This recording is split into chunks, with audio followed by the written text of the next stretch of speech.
Oh, hey, how's it going? Have you ever heard of Candyman? Who? Candyman. Wait, did I hear you right? Did you say Candyman? Mm-hmm. As in, there's a guy who will just give you free candy? Exactly. Okay, hang on. I don't want to get ahead of myself, so just so we're on the same page, there's a guy, if I just say his name 5 times, he'll come and he'll bring me candy.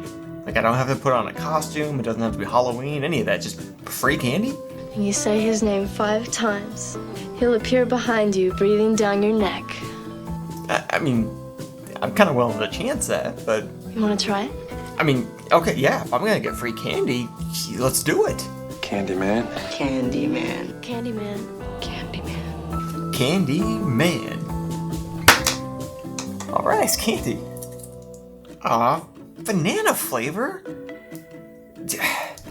Do you have any other flavors besides banana?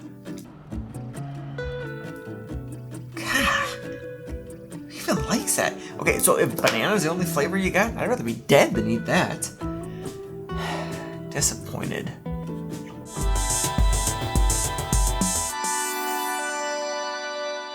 Hey, what's going on, guys? How are we doing today?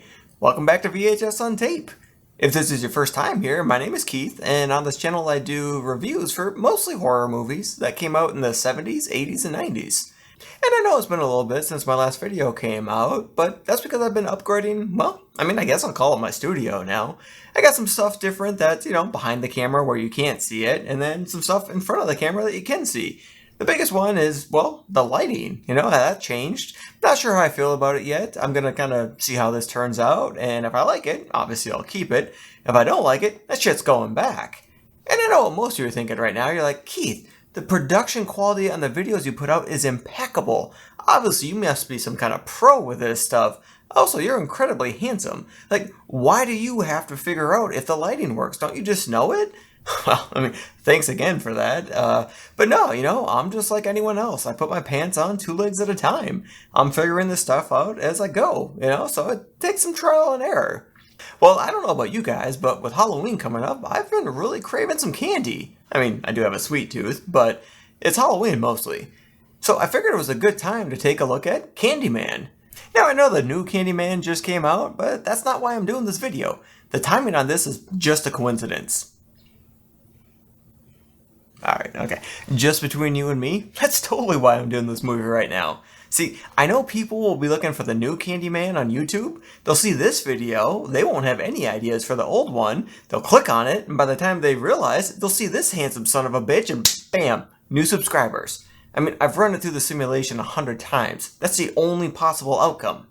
So, if you're ready for a sugar rush, let's get into the movie that is Candyman. I'll split you from your groin. Your gullet. We start off with a shot of traffic and some music that really helps set the mood.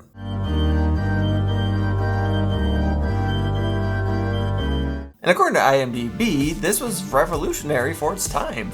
They used a new machine called the Skycam, which enabled them to use a 500mm lens with no vibration. And according to the director, you'd never seen a shot like that before, at least not done that smoothly. And I do think the music is really good in this movie. So this movie was written and directed by Bernard Rose. Some of his other work includes Paper House and Samurai Marathon. He also has a writing credit on the new Candyman as well. Rose wrote it, but it was based off of the short story The Forbidden, which was written by Clive Barker. Now, I could and probably will do a whole video about Clive Barker, but just for now, know that Barker is a fairly big name in horror. He helped bring to world such films as Rawhead Rex, Nightbreed, and Hellraiser. By the way, this movie came out in the US on October 16th, 1992 and has a running time of 1 hour and 39 minutes. The traffic turns to bees and we hear this. They will say that I have shed innocent blood. What's blood for, if not for shedding? Which is a totally cool way to start off a horror movie. We're being told a totally true story that happened in another state. Clara was babysitting for the Johnsons, and Billy pulls up on his motorcycle. And this is when we hear the urban legend of Candyman. If you look in the mirror and you say his name 5 times, he'll appear behind you, breathing down your neck. Billy says it 4 times, but doesn't want to finish. Saying the name, I mean.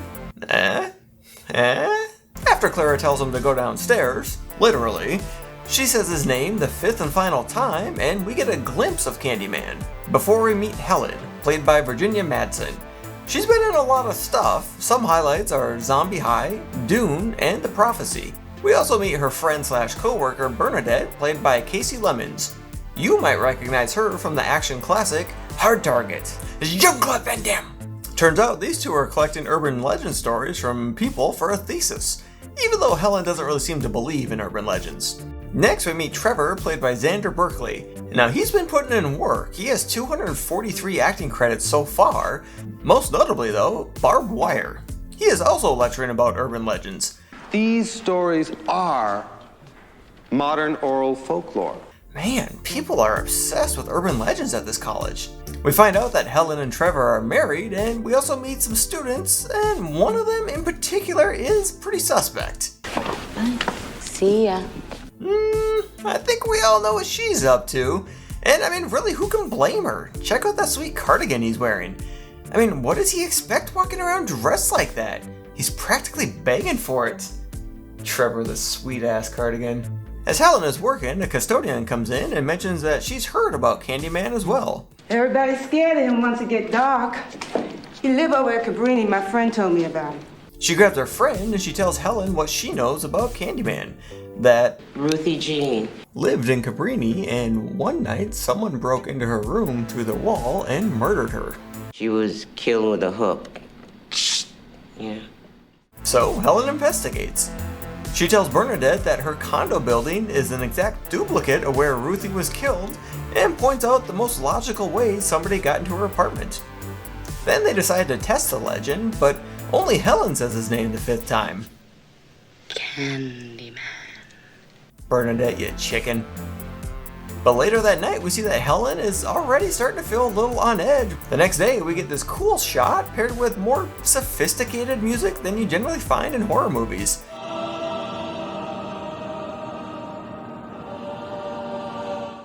And for me, it kind of gives the movie a gothic feel, which I do think is what they were going for. Helen and Bernadette decide to go down to the Cabrini Greens to investigate. Inside, they see some graffiti that relates to Candyman. Sweets to the suite. They find Ruthie's apartment and confirm that it's identical to Helen's. She crawls through the medicine cabinet and looks around before we get this really cool shot. I mean, it is short, but it is a very nice reveal. We see candy on the floor that apparently some asshole who doesn't like Halloween left behind. Maybe it's that guy out of Halloween 2. Then we meet Anne-Marie McCoy, played by Vanessa Williams. No, not that Vanessa Williams. You might recognize this Vanessa Williams from Melrose Place and Soul Food, the TV series. She gives us a little foreshadowing before inviting them in. You know, whites don't never come here except to cause us a problem. Yeah, she is right. Most white people do like to cause trouble. I'm probably gonna go cause some trouble after doing this. Yeah. She lives next to Ruthie's place and heard her get killed. Cut to a dinner of the minds where this guy is also an urban legend professor. Apparently that's all they teach at this college. Anyways, it turns out he's already written a paper on Candyman and knows a lot more than the ladies about him. So he fills them in. The legend first appeared in 1890. Candyman was the son of a slave. Turns out he was well educated and an artist. He was commissioned by a wealthy landowner to capture his daughter's virginal beauty. Of course, they fell deeply in love. The girl's father eventually hired hooligans to kill him. They chased him down to where Cabrini Greens was built, then they cut off his right hand with a rusty saw, then they grabbed a honeycomb from a nearby apiary. An apiary is where bees are kept or a collection of beehives. Apiary. They smeared honeycomb all over his body. Candyman was stung to death by the bees. Then they finally burned him. Helen heads back to Cabrini on her own, and we meet Jake. And I might be in the minority here, but I think Jake is kind of creepy. But to be fair, I do think most kids are kind of creepy, so... When Helen asks what he knows about Ruthie, we find out that Jake has also heard the legend as well. I can't say nothing, or Candyman'll get me. Jake agrees to show her where Candyman lives, according to him, but I mean, he is a kid, so I don't know how credible he is. They also pass by a pile of trash that Jake says is for the party later. He says a kid was killed in the bathroom. They found it floating in a toilet. Can't fix that. Better off dead. Okay, so I'm just gonna say it. I don't want to hang out with Jake.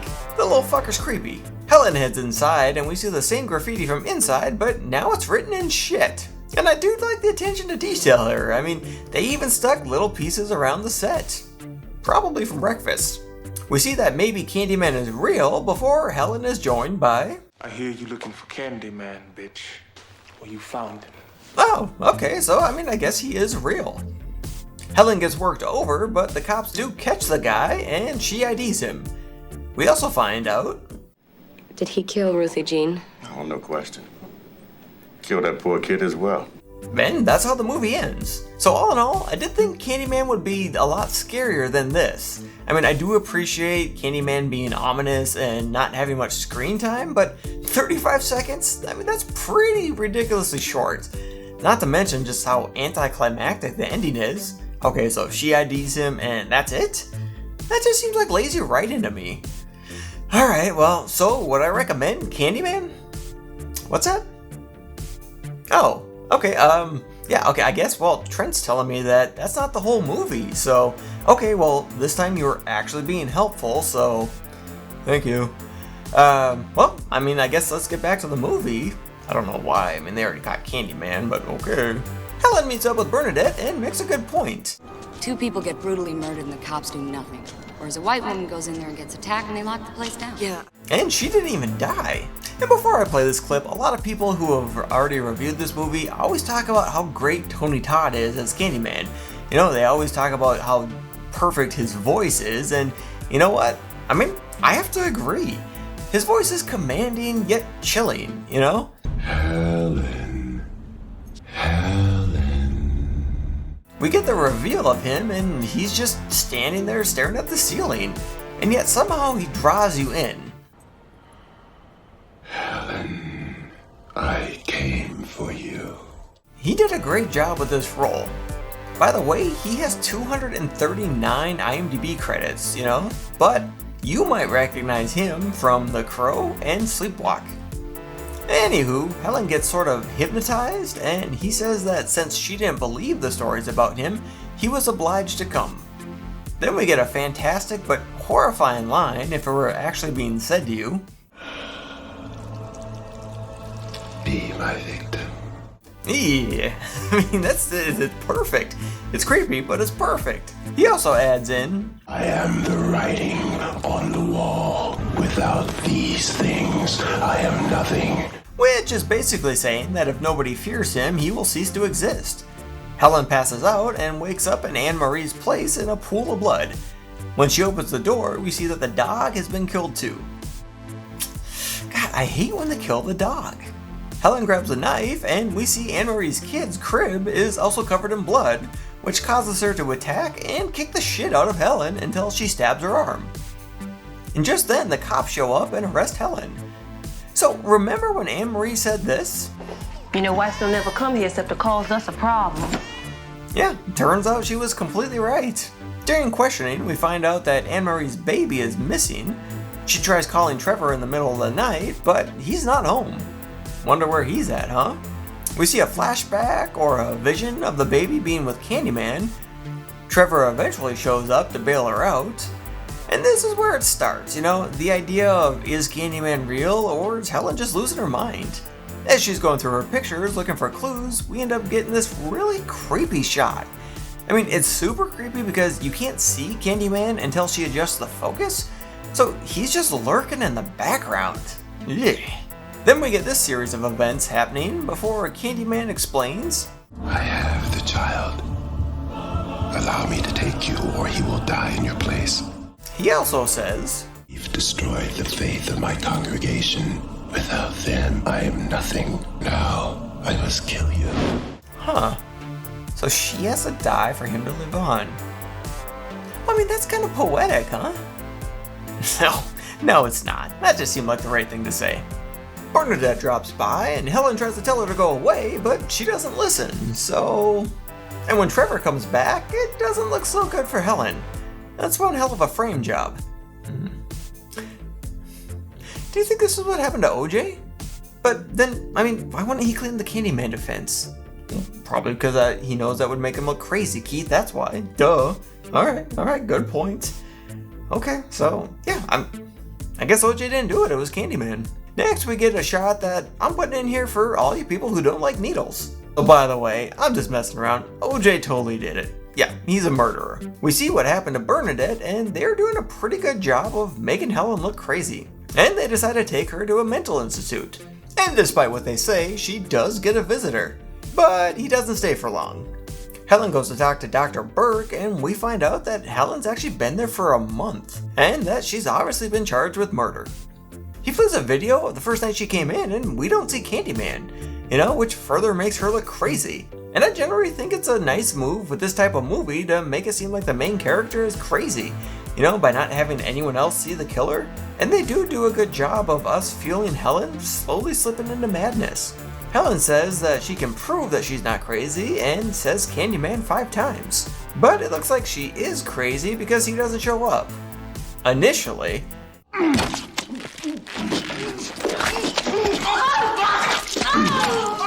Yeah, I like that they took a couple of beats before they had him show up, It makes it a lot less predictable that way. Also, it's a pretty violent death scene. He tells her that she is now his before piecing out. So I love that exit. And again, because you don't see it coming. And I know if you look close enough, you can see the cables pulling Todd out, but I don't even mind because it's such a cool shot. Although it's not cool for Helen because now she's on the hook. For killing the doctor too. Also, initially I was wondering why would Candyman bust through a window when he could just disappear? Besides giving us that awesome exit, but this way it actually gives Helen a way to escape. And she takes it, then knocks out this nurse and takes her clothes. Having nowhere else to go, she heads home, and once there, she discovers what we already knew. Trevor is banging that student. What's really cool about this scene is that Helen realizes that she has nothing left, and she embraces the fact that they think she's crazy. Now, it's bad enough getting caught cheating on a normal woman because, women be crazy, right? But to get caught by one that you think has already killed a couple people? Either Trevor has huge balls or... You knew I was never coming out, didn't you? Probably the second one, I'm guessing. While freezing her butt off, Candyman helps persuade Helen to come to him. So Helen heads back to Cabrini and into Candyman's lair, which is nicely dilapidated, I gotta say. Then she sees a mural depicting what happened to Candyman, and off to the side we see him napping. Which is really weird, because it definitely humanizes him, and that doesn't really happen often in horror movies. Usually it's just this evil person or thing killing, and it's easy to not feel sympathy for them because, well, they're not like us. But here he is, just totally acting like a normal person. Who doesn't like to take a little siesta? She tries to kill him, but no dice. They make a deal of her life for the babies, and I'm over here like, that ain't your baby! You have to take care of yourself before you take care of others. Basically what I'm saying is I would let the baby die. That's just me, that's my style. And this scene is actually kind of poetic. For real this time, He also adds in, as for our deaths, there is nothing to fear. Which I admit I don't understand. He's already dead, so how can he die again? Anyways, this flows into probably the most iconic scene from this movie. The bees. Oh no, not the bees! So what's so great about this is that those bees aren't fake, this isn't CGI. And again, Todd does a great job of humanizing Candyman here. It almost makes you feel sorry for him. Almost. Which is pretty impressive since he's been going around gutting people and cutting off dogs' heads. Helen passes out and he takes the baby. When Helen wakes up, we see that she was always destined to be with Candyman. And that he put the baby in the burn pile. Helen goes to save the baby, and Jake wakes up in the process. And when he sees the hook she's carrying, they figure it's Candyman and plan to burn him. The rest of Cabrini comes out to burn him. Candyman joins her and tells her, we must be on our way now. Our bones will soon be ashes. Not liking the sound of that, Helen stabs him and climbs out so she can save the baby. In the process, she gets burned up pretty bad, and so does Candyman, before turning into bees. Kind of. Helen doesn't make it, but at her funeral we see that the people of Cabrini are grateful for what she did. I think, you know, because Jake drops the hook on the casket, and I'm not really sure what that's supposed to mean. Like, is he hoping Candyman will haunt her in death, or... I don't know. That part's a little weird to me. But again, Jake is a creepy little fucker. We see that Trevor is sad that Helen is gone, although if he opened the door right now, I think that might help. Anyways, he starts to remember life with Helen and says her name as one does. Oh, Helen. Helen. Helen. Then she shows up and thanks Trevor for being such an awesome guy.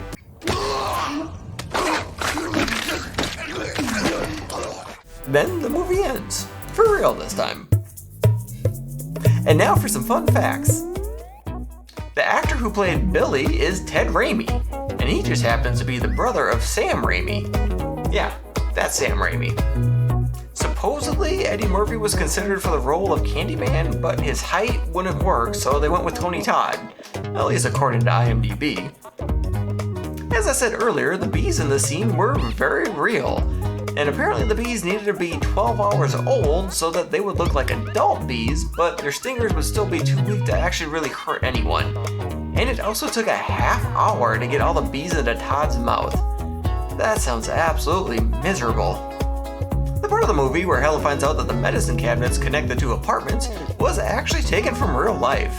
In 1987, a lady named Ruthie Mae McCoy like the neighbor in the movie, was living in a housing project in Chicago when she called the police saying somebody was trying to break into her apartment through the medicine cabinet. There were a few factors involved, one being that the call didn't make much sense to the police, but the police didn't actually find her body until a couple days later. She had been shot by someone who came through the opening where the medicine cabinet was. It's really crazy, and I'll actually put a link up to an article about it from 1987, so you can check it out. It's a pretty interesting read. So, would I recommend Candyman? Oh, no question. Absolutely! This is a really good horror movie. You know, it's not a typical scary movie, with the music being much classier, I guess I'd say, and the killer having almost a romantic side to him. I mean, Todd humanizes an otherworldly serial killer, which is no small feat. Like I said, it's not a typical horror movie, but I think that's kind of what makes it so good, you know? I mean, don't get me wrong, people definitely get killed, but the way that they attack this story is different. Also, I like it because it's a very good example of fuck around and find out. Because, you know, that's what Helen did. She fucked around, and she found out. If you do want to check it out, I'll put a link in the description where you can check it out for free, at least at the time of this recording. Well, what did you think? Have you seen Candyman? Did you like it? I personally think it's kind of hard not to, but let me know in the comments. In my last review, I looked at a movie called The Video Dead, so I'll put a link up for that too if you want to check that out. Well, that's gonna do it for this one. Thanks for tuning in, and I'll catch you next time. Fucking banana flavor, are you kidding me? I'd rather have the shit with the razor blades in it than eat that crap.